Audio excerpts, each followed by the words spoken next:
Alors, le point de départ aujourd'hui, c'est une affirmation, disons, qui a de quoi faire lever un sourcil, voire deux. Ah oui. Imaginez un peu la scène. L'autre jour, je bricolais dans mon garage et j'ai décidé de construire une nouvelle idéologie. C'est audacieux comme début. N'est-ce pas? Hmm. Ce n'est pas une blague, c'est la toute première phrase d'un texte de 2007, un essai qui s'appelle Un manifeste formaliste, écrit par un personnage assez énigmatique du web, Mencius Moldbug. Du coup, pour notre analyse, on va vraiment plonger dans cette tentative un peu folle.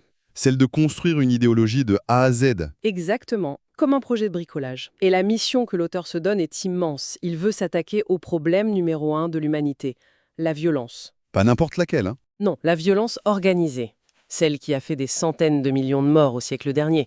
Il le dit très clairement. À côté de ça, des problèmes comme, je cite, le déclin moral qui nous a donné American Idol, c'est anecdotique. Et ce qui est vraiment central dès le début, c'est l'approche.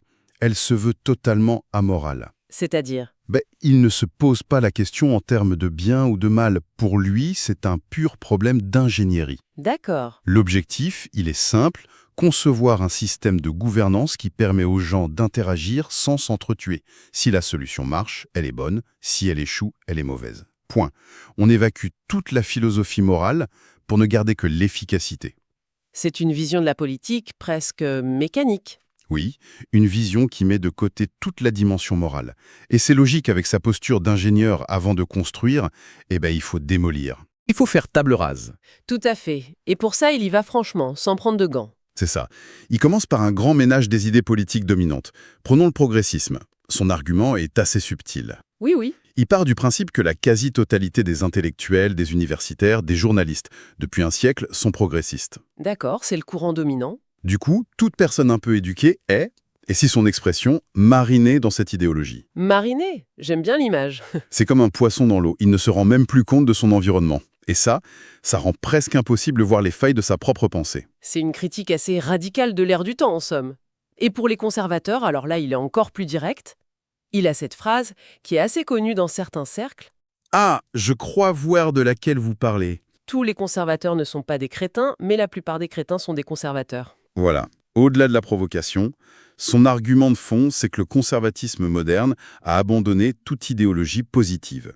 C'est-à-dire qu'il ne propose plus rien. C'est ça. Pour lui, il ne cherche plus à conserver une tradition ou un ordre social.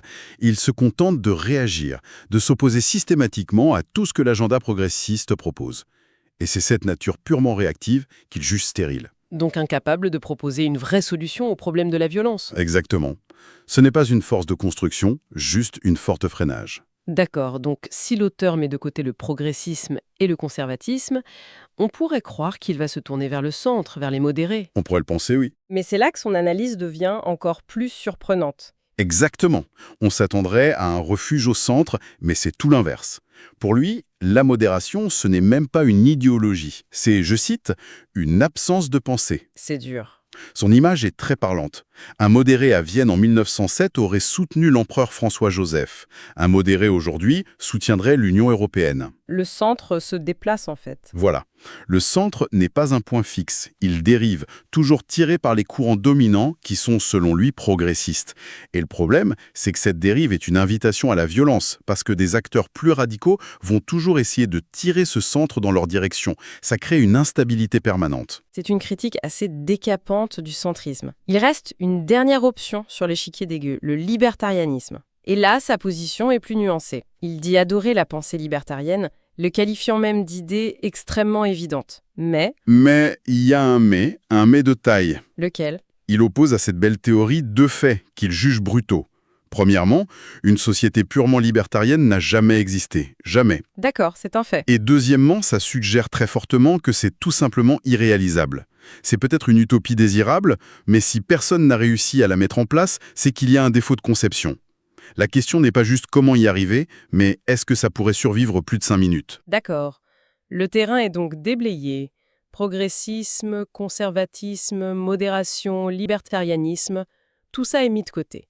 C'est maintenant qu'il sort ses propres outils de son garage pour construire sa fameuse idéologie, émissime, le formalisme. Et tout part d'une formule. C'est presque une équation de la physique politique. Je suis curieuse de l'entendre. La formule est d'une simplicité désarmante.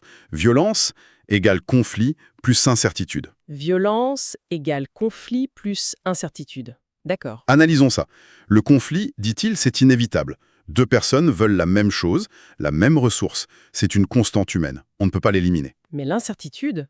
Par contre, le deuxième terme, l'incertitude, on peut agir dessus. Et c'est là toute la clé de son système. Si on arrive à éliminer l'incertitude sur l'issue d'un conflit, alors la violence devient inutile, Voire irrationnel. complètement irrationnelle. L'objectif est donc de créer une sorte d'oracle politique, c'est ça? Une boule de cristal qui prédit l'issue des conflits? C'est exactement l'analogie qu'il emploie. Prenez une guerre. Deux armées s'affrontent.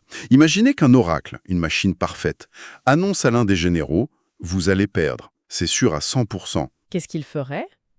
Rationnellement, il n'aurait aucune raison d'envoyer ses soldats à la mort pour un bénéfice nul. Il se rendrait tout de suite. Le combat n'a lieu que parce que les deux camps pensent avoir une chance de gagner. C'est ça? La violence naît de cette incertitude. Le but du formalisme, c'est donc de créer un système où l'issue des conflits est connue à l'avance. D'accord, l'idée est claire. Mais en pratique, comment on fait? On ne va pas construire un oracle. Non, on le fait par des règles. Des règles claires, absolues, indiscutables et surtout inviolables. Et d'où viennent ces règles? Pas de Dieu, pas de la nature. Elles viennent d'accords. Le principe est simple. On est lié par une règle si on y consent. Si quelqu'un refuse toutes les règles, même la plus basique comme ne pas tuer les gens, c'est son choix. Mais dans ce cas, Il ne peut pas vivre en société. voilà. Il peut aller vivre dans la jungle. Sa présence en ville n'est pas immorale, elle est juste incompatible avec la sécurité des autres. Comme un ours polaire dans un supermarché, quoi. Et ce principe de règle basé sur l'accord, ça nous mène au cœur de son système, je crois, la propriété. Tout à fait. Il part d'un exemple simple. Tout le monde est d'accord pour dire qu'un portefeuille a un propriétaire. Mais ensuite, il étend la logique. Et il l'étend loin. Très loin. Pourquoi une rue n'aurait-elle pas un propriétaire? Un quartier? Une ville entière? Pour lui, chaque actif, chaque ressource doit avoir un et un seul propriétaire clairement identifié. Et la raison est toujours la même. Éviter l'incertitude. Qui décide de repaver la rue? S'il n'y a pas de propriétaire, il y a débat. S'il y a débat, il y a conflit. Et s'il y a incertitude sur l'issue, Il y a risque de violence. la propriété absolue, c'est la machine qui rend les conflits prévisibles. Mais ça soulève une question vertigineuse, non? Qui doit posséder quoi? Si on décide que la ville de Paris doit avoir un propriétaire, qui en choisit? Et c'est précisément là que le formalisme rejette ce à quoi on s'attendrait. L'idée de justice sociale, de répartition équitable, pour lui, c'est la recette parfaite pour une violence sans fin. Pourquoi? Il donne des raisons, il en donne 3. La première, c'est que les biens ne sont pas toujours comparables. Comment on compare objectivement la valeur d'une pomme et d'une orange? Le débat sur l'égalité est donc sans fin. D'accord. La deuxième raison, c'est que même si on arrivait à une égalité parfaite, Elle ne durait pas. les inégalités réapparaîtraient naturellement. Oui, à cause des différences de talent, de travail, de chance. Et pour maintenir cette égalité, il faudrait une autorité qui redistribue en permanence, ce qui implique une forme de violence continue. Mais c'est sa troisième raison qui est la plus brutale. Il nous demande de revenir dans le monde réel. Dans la vraie vie, les choses ont déjà des possesseurs, de fait. Oui. Essayer de les redistribuer au nom de la justice, ça revient à dire à quelqu'un « Donne-moi ta maison, ta ville, parce que je pense que quelqu'un d'autre la mérite plus que toi. » J'y ajoute une image très forte. En disant ça, on a une arme pointée dans le dos. Exactement. Il dit que la redistribution, ce n'est jamais un débat philosophique abstrait, c'est toujours un acte de force. Ou une menace de force. D'accord. Alors, la solution, c'est quoi alors? Elle est radicale et pragmatique. On ne se demande pas qui devrait posséder quoi, on constate qui possède quoi maintenant, qui a le contrôle effectif, et on grave ça dans le marbre. On délivre des titres de propriété. Pour clore le débat une bonne fois pour toutes. C'est l'idée. Fini les discussions sans fin pour savoir si les Gallois devraient récupérer Londres, les Anglais la contrôlent, elle leur appartient, point final. Attendez, cette idée de droit de propriété absolu, ça sonnait très libertarien. Pourtant, il a rejeté le libertarianisme tout à l'heure. Où est la différence? C'est le point de rupture crucial. C'est là que sa pensée devient vraiment unique. Expliquez-nous. Un libertarien classique pourrait dire que le gouvernement américain est une entité illégitime, une sorte de mafia qui extorque les citoyens par l'impôt, qu'il considère comme du vol. Il se base sur un principe moral? Oui, la non-agression. Le formaliste, lui, il s'en moque complètement de la légitimité morale. Il regarde la carte et il constate un fait. Une entité appelée gouvernement américain contrôle un territoire. Ce n'est ni bien ni mal, c'est un fait. Voilà. Par conséquent, le gouvernement américain possède ce territoire. Et s'il décide de prélever des impôts, ce n'est pas du vol. C'est quoi alors? C'est un loyer ou des frais de service que paient ceux qu'il appelle de manière très provocatrice les serfs d'entreprise à la corporation qui détient le terrain. Serve d'entreprise. L'image est forte. Donc l'État n'est plus une nation, une patrie, c'est juste une gigantesque société foncière. C'est exactement ça. Il pousse la métaphore jusqu'au bout. Pour lui, les États-Unis, ce n'est pas une nation mystique, c'est une vieille corporation. USA Inc. Une entreprise mal gérée, si je suis la logique. Très mal gérée, richissime avec des actifs colossaux, mais gérée de manière chaotique. Pas de mission claire, pas de direction. Il compare même le processus de décision à de la divination dans des entrailles de bœuf. Carrément. Il va jusqu'à dire que le président des États-Unis a autant de pouvoir réel sur le pays que l'empereur du Japon, c'est-à-dire un pouvoir symbolique. D'accord. Le diagnostic est posé. L'État est une entreprise mal gérée. Mais ça semble être un problème insoluble. Est-ce qu'il propose une méthode pour en sortir? Oh que si, il propose un plan qu'il nomme la reformalisation.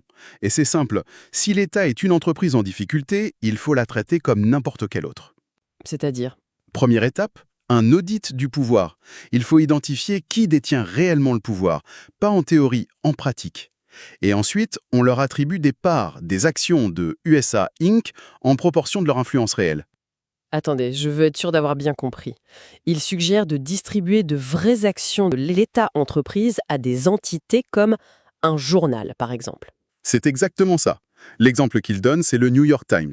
Si on estime que le New York Times a une influence immense sur la politique, alors il devrait recevoir un paquet d'actions conséquent de USA Inc. C'est une rupture totale avec l'idée de citoyenneté. Total. Idem pour les grandes universités et les lobbyistes. L'idée démocratique de un citoyen, une voix ou une action est balayée comme une fiction sentimentale. C'est vertigineux. Et une fois que ces vrais actionnaires ont leur part, qu'est-ce qu'ils en font? C'est à eux de décider. Comme dans un conseil d'administration. Ils peuvent définir la mission de l'entreprise, la restructurer, la vendre ou même la démanteler. Démanteler un pays? Ils pourraient par exemple décider de scinder la ville de New York pour en faire une corporation indépendante et la vendre plus offrant. La conclusion logique de tout ça, c'est une critique radicale de la démocratie. Oui, pour lui, la démocratie est un système non seulement inefficace, mais activement destructeur. Une forme de violence symbolique, où on se bat avec des bulletins de vote au lieu d'armes, mais le conflit reste permanent et stérile. Et il a des exemples de systèmes qui fonctionnent mieux, selon lui. Des modèles à suivre. Oui, et c'est là qu'il achève sa démonstration. Il soutient que le succès de l'Occident après la guerre n'est pas dû à la démocratie, mais au contraire à son absence de fait. Le pouvoir réel, selon lui, était entre les mains de technocrates, de hauts fonctionnaires et de juges. Et aujourd'hui, Aujourd'hui, il pointe vers des modèles comme Singapour, Hong Kong et surtout Dubaï. pourquoi Dubaï? Il les décrit comme des endroits prospères, sûrs, ordonnés et presque totalement sans politique. Ils sont gérés comme des entreprises offrant un excellent service client à leurs résidents clients. Et ça, c'est une idée qu'on retrouve dans ce courant de pensée. L'idée que la gouvernance n'est pas un art politique, mais une science de la gestion. Le but n'est plus de débattre de valeurs, mais d'optimiser des systèmes. C'est un changement de paradigme complet. Le texte se termine d'ailleurs sur une question volontairement provocatrice. Que se passerait-il si les propriétaires de Dubaï prenaient les rênes d'une ville américaine en difficulté, comme Baltimore? La suggestion est claire, la gestion entrepreneuriale ferait des miracles là où la politique démocratique a échoué. Donc, pour résumer, ce manifeste nous a emmenés dans un voyage intellectuel assez extrême. On est parti d'une critique au vitriol des idéologies existantes pour arriver à une proposition radicale, le formalisme. Avec pour objectif d'éliminer la violence en supprimant l'incertitude. Exactement. Le moyen, c'est des droits de propriété absolus, basés non pas sur la justice, mais sur la réalité du pouvoir. Et cette logique, elle culmine dans une vision de l'État comme une simple corporation qu'il faudrait restructurer, Ce qui revient à questionner la démocratie elle-même. au profit d'un modèle de gouvernance managériale. Le texte propose donc de traiter le gouvernement comme une entreprise pour atteindre la stabilité et l'efficacité, avec pour modèle des corporations, des cités-États. Ça laisse une question fondamentale en suspens, une pensée pour la route. Laquelle? Si le rôle principal d'un gouvernement est d'empêcher la violence et de fournir des services efficacement, comme une entreprise bien gérée le ferait, que fait-on de tout ce que ce modèle ignore? Où est la place pour l'identité nationale, le devoir civique ou la valeur non commerciale d'une vie publique partagée? C'est peut-être là que le projet de l'ingénieur atteint ses limites.